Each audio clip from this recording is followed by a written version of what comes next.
Saan tayo?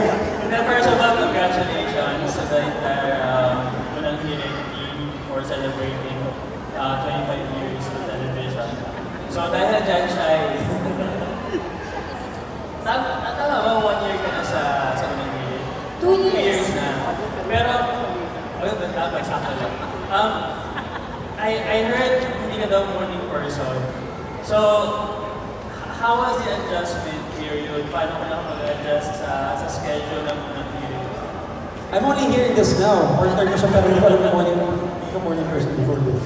Hindi talaga. Hindi talaga? Kasi hanggang morning gising po ako. Alright. Medyo naayos ko na siya. Actually, hanggang ngayon po, adjusting pa rin ako.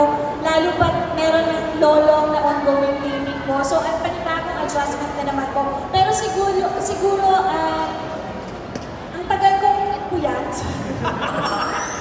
Kasi po parang, di ba para po ma-adjust yun po yung tulog yun na mapaaga. Kailangan itiisin mong dilat yung mata mo.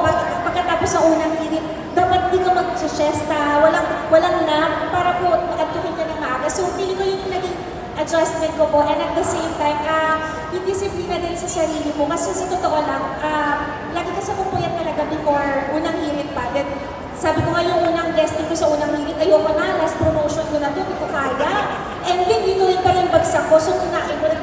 Pero ang ganda ng nangyari sa akin talaga. Pero yun po, siguro dahil sobrang love ko yung show, gusto kong magtagal dito sa unang hirit. Kaya po, dinidisiplina ko po yung sarili ko po talaga na kahit na antok ako po yan, galing trabaho, matutulog po talaga ako ng pasaset po. Ayun po, may mga nakikita po kayo ng mga behind the scenes. Tulog po ako, nagnanakaw na lang po ako para po, ayan, makabawi-bawi. Pero pumapasok pa rin siya. Pero what's the best part of waking up early morning? Yung mga pag-breakfast ko na libre.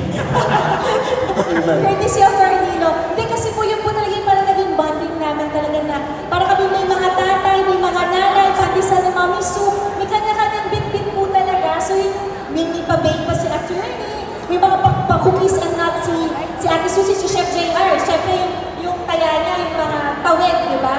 Tama. Si Anjo, tinanong lang din po siya. Kami po. Walang ambag yan. Walang ambag po. Yun po yung best part ko talaga. And last question na lang. Sa lahat ng segment ng Unang Hirit, ano yung pinaka-na-enjoy mo and why?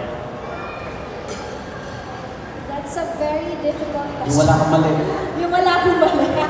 Siguro po, yung paglabas po, yung fiesta po, kasi yung mga lugar po na pinupuntahan namin kung yung fiesta, yun yung mga lugar na hindi ko sasadyain puntahan. Kasi hindi ako pala travel masyado.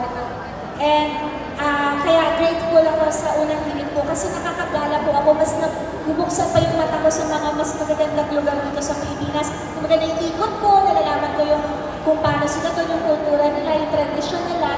So yun po para sa akin